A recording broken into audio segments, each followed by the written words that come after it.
في الأنبياء والمرسلين نبينا محمد وعلى آله وأصحابه أجمعين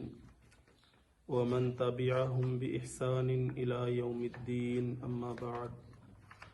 فأعوذ بالله السميع العليم من الشيطان الرجيم من همزه ونفخه ونفسه بسم اللہ الرحمن الرحیم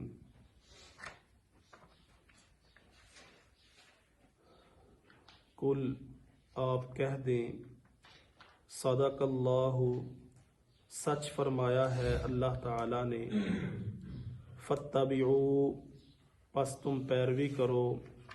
ملت ابراہیم ابراہیم علیہ السلام کے دین کی حنیفہ جو یک طرفہ تھے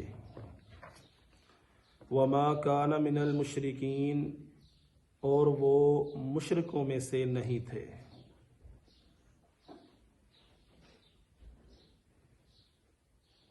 اللہ رب العزت کا بیان سچ پر مبنی ہے۔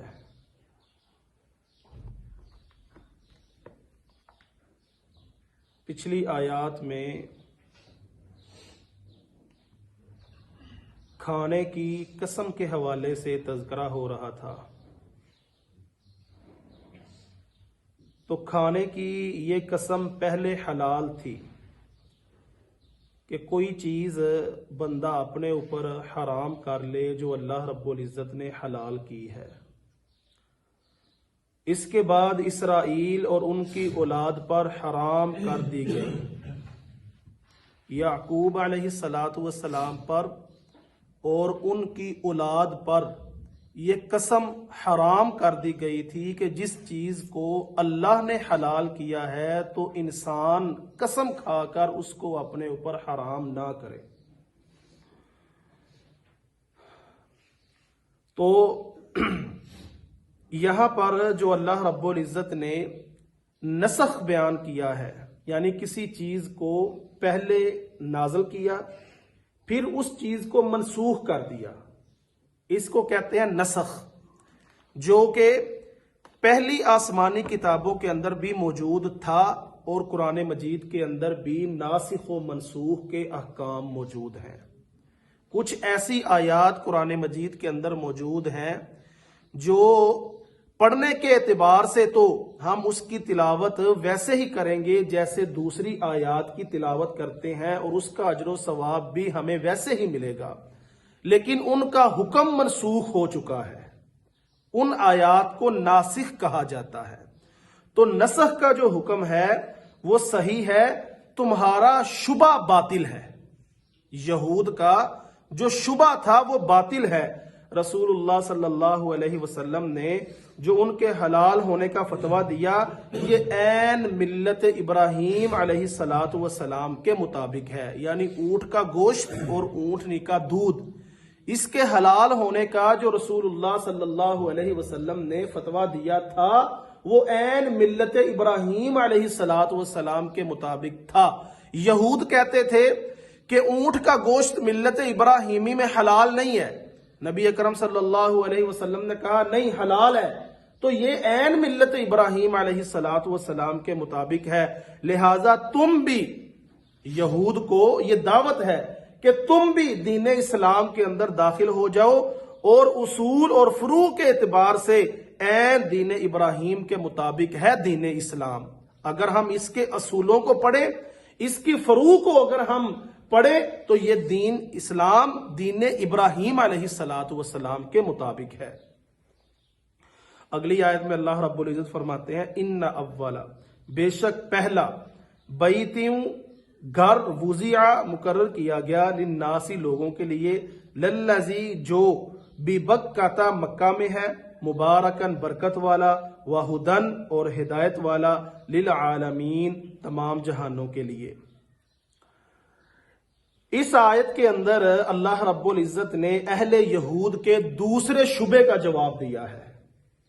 پہلا شبہ ان کا تھا حلال اور حرام کے حوالے سے، اور دوسرا شبہ اس کا جواب اللہ رب العزت نے دیا کہ ابراہیم علیہ السلام نے شام کی طرف ہجرت کی اور ان کی اولاد میں سے تمام انبیاء شام میں ہوئے ہیں۔ ابراہیم علیہ السلام نے شام کی طرف ہجرت کی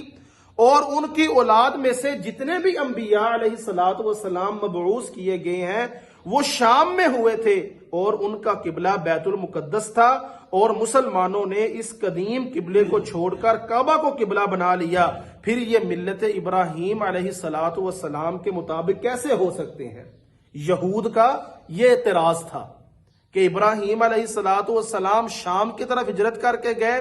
ان کی اولاد میں جتنے پیغمبر ہوئے وہ بھی شام میں ہوئے، تو ان کا قبلہ بیت المقدس تھا، تمہارا قبلہ بیت اللہ ہے، تم نے اپنا قبلہ چینج کر لیا ہے، اب تم ملت ابراہیم علیہ السلام پر کیسے ہو سکتے ہو؟ تو اس کے جواب میں اللہ رب العزت نے یہ بتایا، قرآن ہمیں بتاتا ہے کہ دنیا میں سب سے پہلا عبادت خانہ تو کعبہ ہے جو بکہ میں ہے۔ بکہ مکہ کا دوسرا نام ہے، جو قرآن مجید کے اندر اللہ رب العزت نے بکہ کا نام استعمال کیا ہے، یہ مکہ کا دوسرا نام ہے،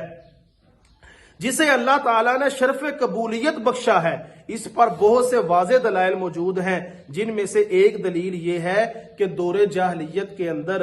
یہ محترم چلا آ رہا ہے۔ دور جاہلیت کے اندر بھی بیت اللہ محترم تھا، اس کی عزت کی جاتی تھی، اس کی تعظیم اور تکریم کی جاتی تھی۔ پہلی دلیل اس کی یہ ہے، اگر کسی کا باپ کا قاتل بھی اس کے اندر داخل ہو جاتا تو وہ انسان اس کے ساتھ لڑائی نہیں کرتا تھا، اسے پتا چلتا کہ میرے باپ کا قاتل بیت اللہ کے اندر ہے تو وہ اپنے باپ کے قاتل کے ساتھ بھی لڑائی نہیں کرتا تھا۔ اور دوسرا اس میں مقام ابراہیم ہے، یعنی وہ پتھر جو اس بات کی دلیل ہے کہ اس کے بانی ابراہیم علیہ السلام ہیں، اور یہ کہ یہی ابراہیمی قبیلہ ہے، کیونکہ بیت المقدس کی تعمیر تو کعبۃ اللہ کے 40 برس بعد کی گئی ہے۔ سب سے پہلا گھر جو اس روئے زمین کے اوپر تعمیر کیا گیا تھا وہ بیت اللہ ہے،